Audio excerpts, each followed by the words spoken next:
Talk about my late mother's French, Creole, Cajun, Choctaw Native Indian ancestry, okay?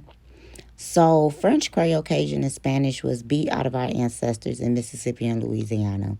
My great grandmother, who was my mom's grandmother, her name is French. Her name was Cartier, Jeanette Carter. And so it was rendered as Carter, but it should have been Cartier. So they lived in Diomedes Palace in the French quarters. Her grandfather, which was her mother's father, name was Emmanuel Smith.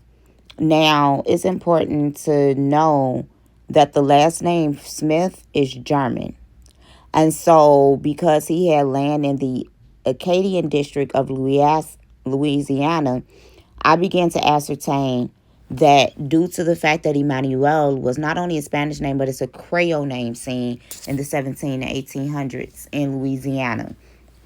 So if we began to trace Emmanuel Smith back to Germany, he would have entered Germany through the French Jews who were blamed for Negroifying Germany during the Holocaust. These were black people. This would have been the group of French Huguenots or Moors that left France and went into Canada and then came into Louisiana to live in the Cajun district. Now, what I will say is that I believe there's a possibility that he was Creole and then he bought land in the Acadian district.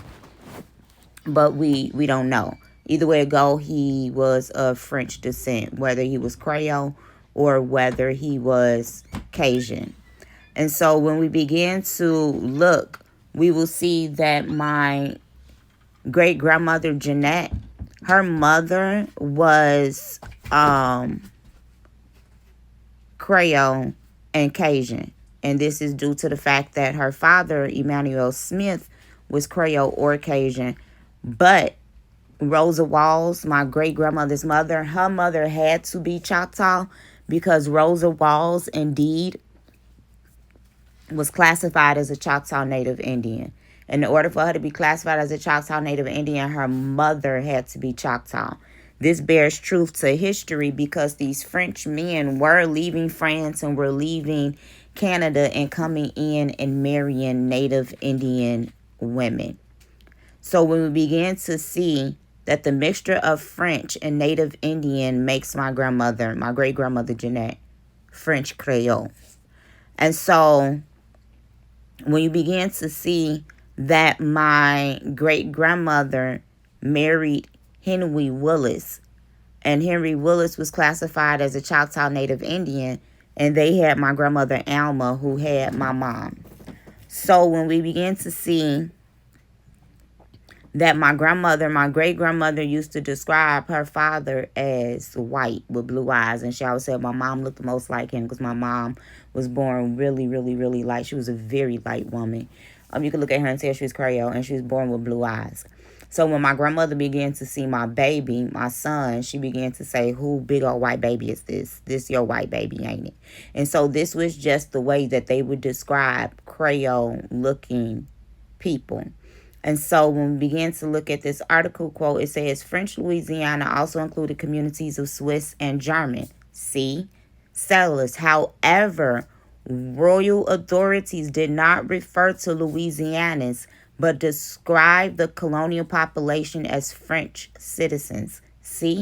These German people were of French descent. In the colonial period, men tended to marry after becoming financially established.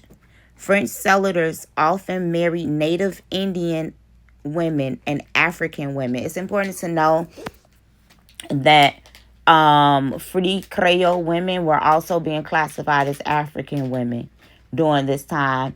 And it's also essential to know that in the 1800s, you did have an influx of West Africans coming over starting, I believe, in 1715 from Senegal, from the Gambia, from Chad, from Libya, from the same areas that they were forced into World War One and World War Two in Germany from.